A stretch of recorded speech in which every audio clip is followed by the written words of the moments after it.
Now, you heard what the judge said, what she gets, and how it's used, and you heard about your role. Now you're going to hear from a judge speaking from her seat as reentry, which is your primary client or end user.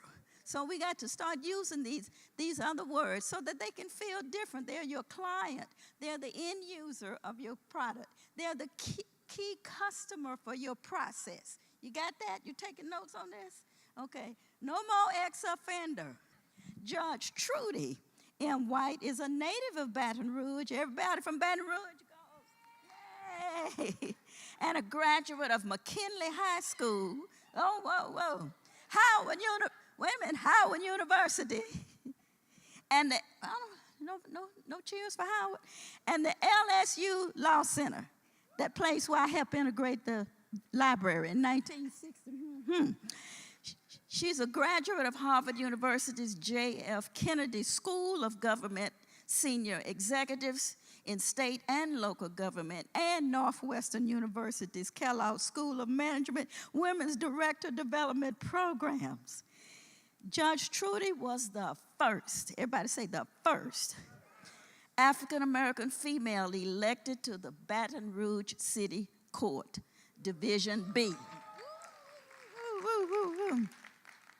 She was then elevated to the 19th Judicial Court Bench, Division J, where she handles criminal and civil matters.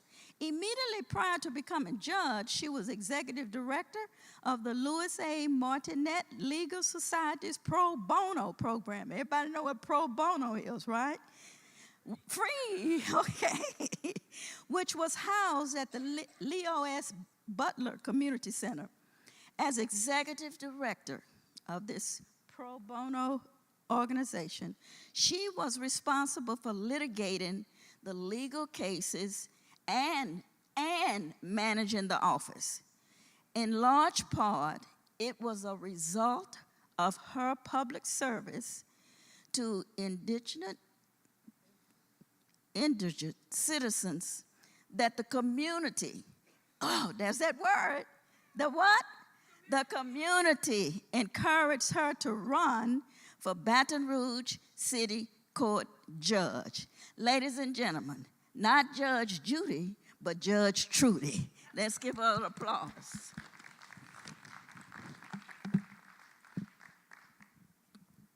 Good afternoon, everyone. I consider it a privilege and a pleasure to appear before you at this first annual Reentry Alliance of Louisiana conference. I did have a full docket today, so I was a little tardy getting from where my court to this event, but I did make it with time to spare. I guess one of the first things I want to ask is how many here know someone or have a family member or maybe yourself have been incarcerated? Raise your hand. All right. And so that's quite a few. So maybe that's a reason why you may have an interest in being here today. I have relatives who have been incarcerated. And as a matter of fact, when I went to check or try to assist as a layperson, the judge that I went to, it just fell on deaf ear. And so it just kind of awakened something in me that the less of thee, my people, need some kind of advocate. Of course, as a judge, I'm limited in doing that. So sometime in May of 2014, I received a telephone call from Secretary Jimmy LeBlanc asking me to come to his office for a meeting at 6:30 in the morning. And he's like Allstate, when you call, I have to answer. So I went to that meeting, and he introduced the reentry court program to me. And it was not a hard sell, not at all. And of course, I asked, well, how much, what kind of resources are coming with this program? And he said, none. And I said, okay, I'm still listening. But it was not a hard sell because we cannot continue to just build prisons. we can have to do something. One of our biggest challenges as a society is to reduce the recidivism rate. People commit a crime, they go to jail or prison, they come out a hardened criminal or a more talented criminal, and they're back in prison with no time flat. Because what? They don't have the skills or the training to be able to successfully compete in the outside world where they can make a living supporting themselves and their family. And so, as I said, it wasn't a hard sell. And the beauty about the program at the 19th Judicial District Court here in East Baton Rouge Parish is that I didn't have to reinvent the wheel, because we have 5 other reentry courts in the state of Louisiana. We have 1 in Lafayette Parish, 1 in St. Tammany, 2 in Orleans Parish,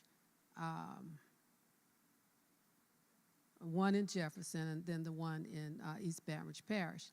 And so I was able to draw on the experience of and the successes of the other judges in the other parishes.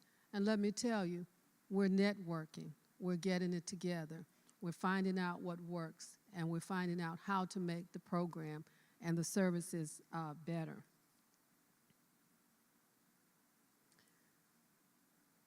Everyone, I guess, who speaks to you today has some perception of the program, or what's best and what's not so good, and what works and what doesn't work.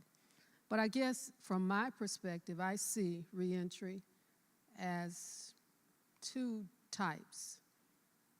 One is, although I'm not trying to discount what Judge Wicker has said, but you have programs like the Coalition here that assist persons with life skills, social skills, and jobs after they have completed their sentence. They are returning citizens, ex-offenders, who are trying to get back into society. The Reentry Court Program is a program for offenders who are being sentenced. And so they would go, all of the 5 programs across the state, they would go to Angola for up to 2 years to learn a particular trade, one of about 19 different trades. And the beauty about the program, is anybody prior to me, because I wasn't here this morning, explain how that process works? No? Oh, okay. Well, the beauty about the program is they have to be sentenced to 10 years or less for a nonviolent crime. And so they go to Angola for 2 years to learn one of the trades. The programs, the training is taught by anybody knows? Who does the teaching? Ex-offenders. Ex-offenders, was that the answer? Other offenders, generally by other offenders who are serving life sentences. And they are certified in all the different certifications. Well, not everyone has every certification, but the offenders who are currently serving time are the ones that are doing the teaching. What I learned in doing a tour at Angola is that Angola is almost like a city in itself because it's self-sustaining. You have men who are learning how to do plumbing. So all the plumbing needs, or the majority of them, are what? Done by many of the persons who are getting the training. Not only are they getting the educational component, the book learning, but they're getting the hands-on. Concrete finishing. Well, they may contract with an outside vendor for the concrete, but guess who's doing the digging and the grading of the concrete? Persons who are trying to learn the trade of concrete finishing. The same thing about the auto mechanics, the ACS certification. There are cars, employees' cars that need to be repaired. They're not paid as much as they're worth. And so they are able to teeter and work on these automobiles. So they're getting hands-on training while they're incarcerated. The beauty about the program that they have in Angola is that a lot of the equipment that they have is state-of-the-art. donated by many different corporations, and that was just mind-boggling, that the society, or some people in society, or some corporations in society, would value the reentry program and what Wartenborough Kane is trying to do to help these young men, or older men, to help the men. And so it just warmed my heart to see that and to be a part of a program such as that. And I'm blessed beyond, blessings, all blessings. And it's the least that I can do as a judge, to accept the additional responsibility to assist these men. Now, how do I identify who is eligible for the program? Well, it's always on my radar. In the 19th Judicial District Court, we have 15 judges. 8 are on whose primary assignment is criminal, and seven who primarily handle civil cases. And so I'm the reentry judge, and I receive referrals from the other 7 criminal judges. And so we will have a continuity of what's going on in the 19th Judicial District Court. I'm not sure how it operates in the other parishes, but it may be similar, with the exception of New Orleans. There are 2 judges who have reentry court programs. And so that's how we will be handling it in the 19th East Baton Rouge Parish.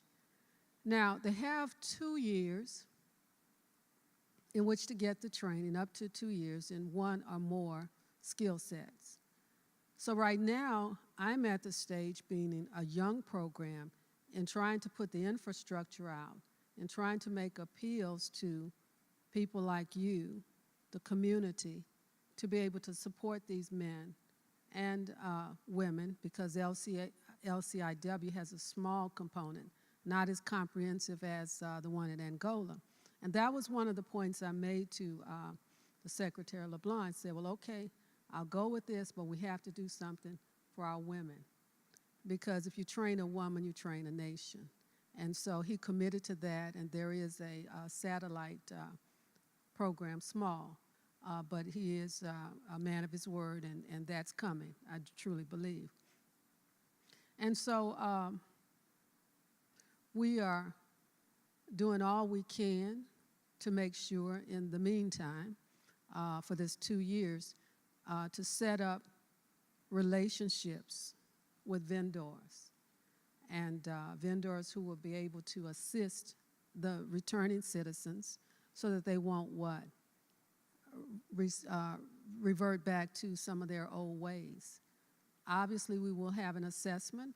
If they had a drug issue before, it's likely when they get back in free society that they may want to try or get back in that. So we would have to provide those services. At Angola, in addition to the educational component, what other things do you think those men are learning or need to learn? Any thoughts? I'm sorry, what is it? Parenting. Is that Wharton Fontenot? Do they do parenting? Okay, they get parenting training. They have training on other life skills, such as how to balance a checkbook, how to do a budget, how to plan. So all of those things they learn while they are in Angola. Captive audience. I mean, this is a no-brainer. Their job while they are serving their time is to go to school and to be ministered to. There are life skill mentors, and they are spiritual mentors.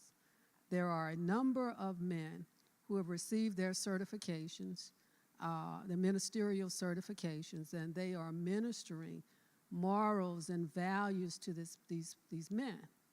And so we have better people coming out of prison. And so society should want to try to embrace everyone who comes out. They have proven themselves by getting up and going to work, and the work is going to school in the morning, performing, getting their certifications. And then once all that is done, then phase 2 kicks in, and that's the intensive supervision by the reentry court judge.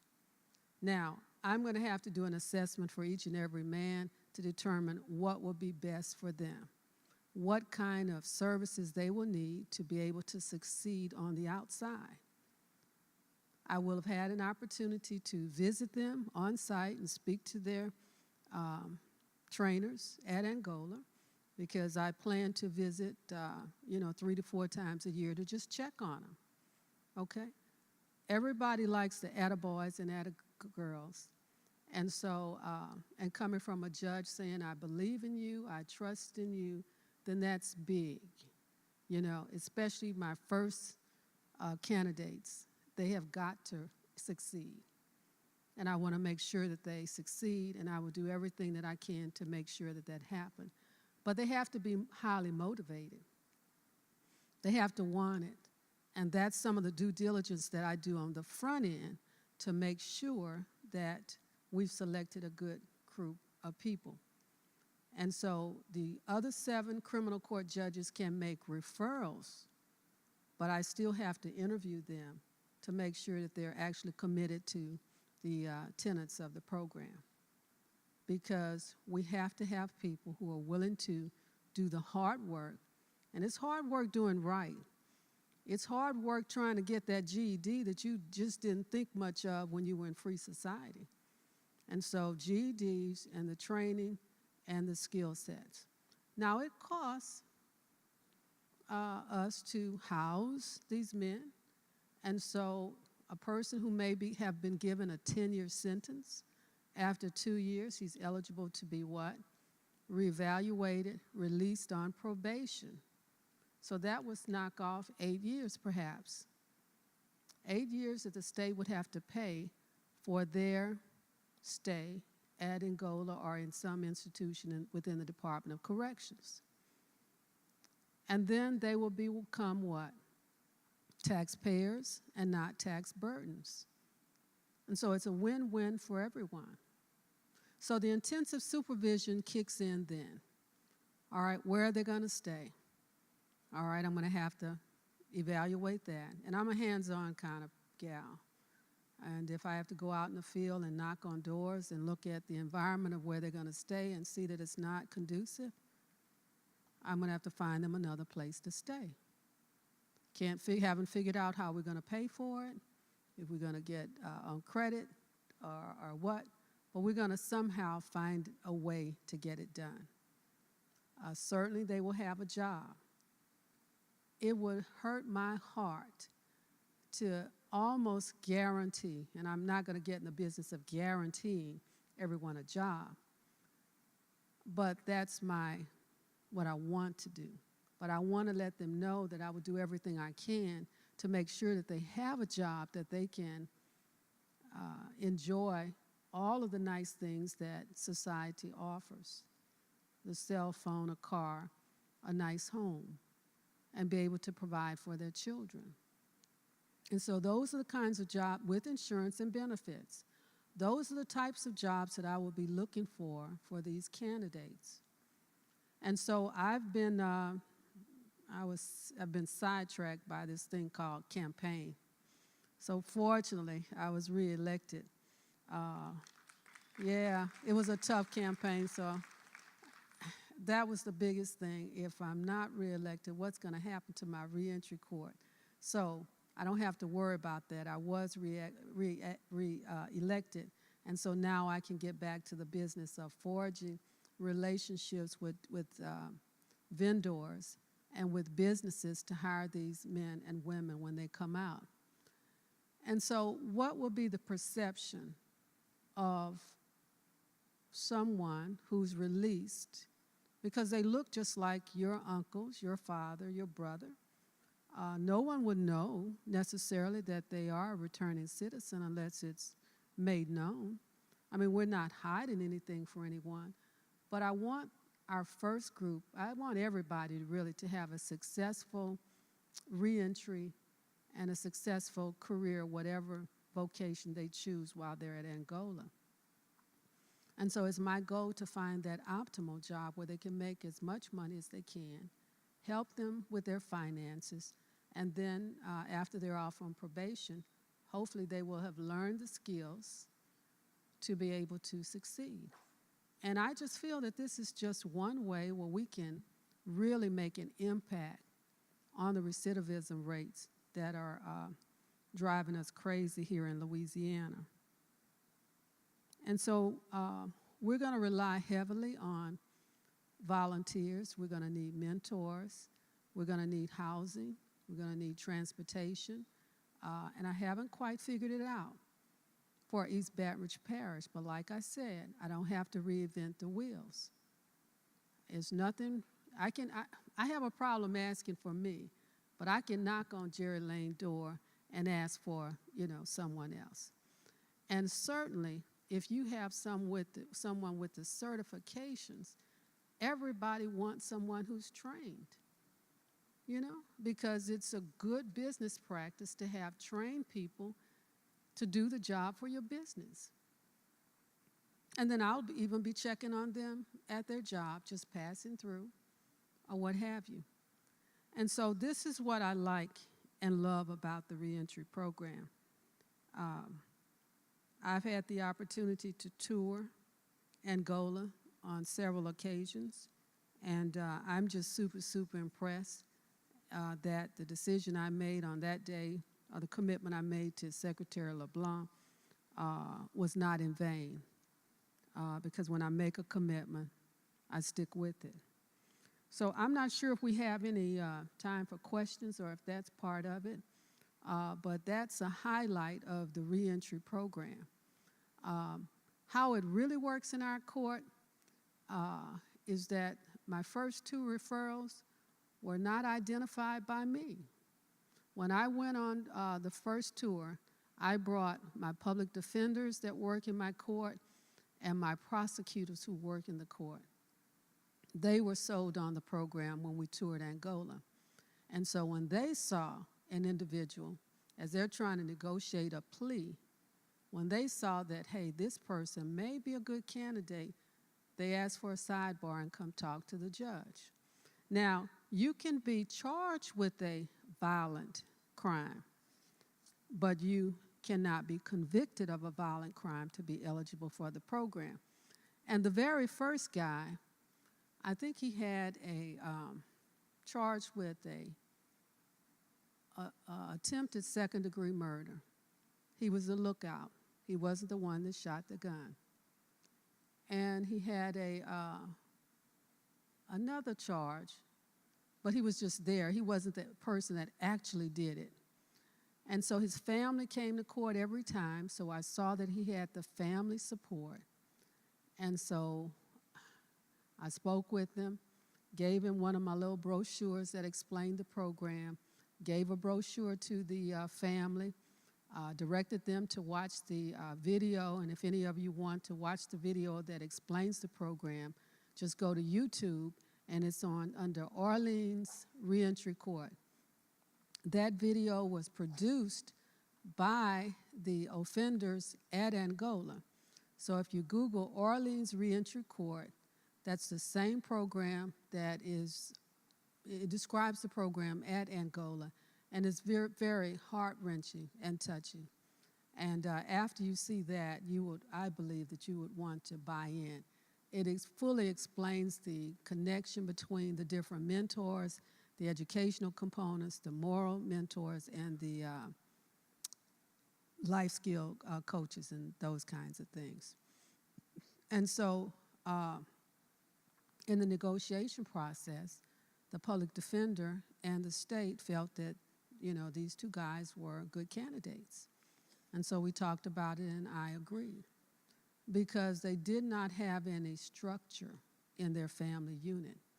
Nice guys, there are a lot of good guys in prison today. They just made a foolish mistakes, and sometimes some of the foolish mistakes are really, really life-altering.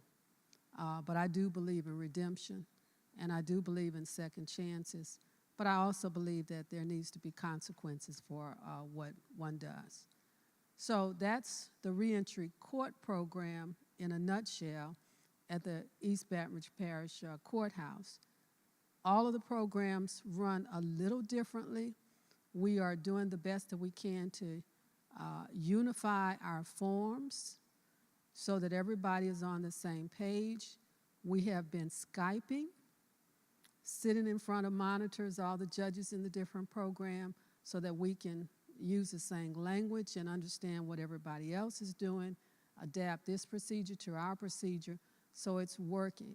And so I guess what we need from you as the community is to network, to identify resources, and then let the reentry court judges know what resources are available. Once we have enough returning citizens to the reentry court program for phase 2, we will be assigned a special probation officer from probation and parole, who again would be another arm of the court to monitor them and make sure that they, abide by all the rules and regulations. And so there's money for probation and parole, which is probably just diverted from another account because they are also a Department of Corrections. But there's no money for the court, no money for any staff for additional paperwork. We can absorb whatever file folders and Xerox this and staff time. And of course, my time is, I bought into it, so whatever additional time and effort, that's something I feel that I want to do, and I take great pleasure in doing that. But I can't figure out just how any vendor will get reimbursed.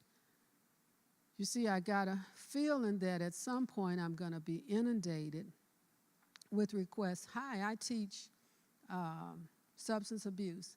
Hi, I can do a mental evaluation. Hi, I provide this service.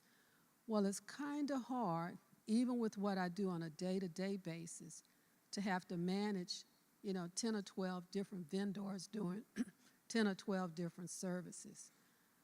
And then how do you pay them? How would the returning citizens pay for these services? So I'm trying to get a handle on all of that. While we need the community support, and I like to pay for services that are provided, and certainly vendors and persons who are qualified and to teach and to support, I call this my ministry, should be paid. It is just something that I just don't know where the resources are. And so you hear about grants. Oh my goodness, and there's money there that's left on the table. So if anybody has any ideas to where the money is and who can help me write the grant, then I'll be willing to do that. And then we'll have a high-class reentry court program. But now is the time, so I need to start working on that now. So in a year and a half, we will have the money to do what we need to do, and then we'll be able to, I guess, pay vendors out of that, and we'll just work through it. So that's where I am now. I'm in the embryonic stages, basically, of the program. I have not received any returning citizens back, but I have got to be prepared for that, and I will be prepared when they return. So that's in a nutshell what we're doing in the 19th Judicial District Court here in East Baton Rouge Parish. And if there are any other questions, did I leave anything else? Do I need to add something? I just ran from court. I didn't have a prepared speech. Okay. Thank you. I'm giving her own copy of the book so she can take it back and remember what she gave to you today. So here you have heard everything all the way down to the judge in terms of all of what you've gained today in these presentations about that magic R word, and everybody said re-entry. All right. Thank you again so much, Judge Trudy White. And there was a third judge who would have been with us. She was on travel and not able to navigate to get here timely to be here. So, but you make a note that Judge Laurie White was also scheduled to be here. Okay. Now, I have some instructions for you on my paper, and I got some I want to get here as well.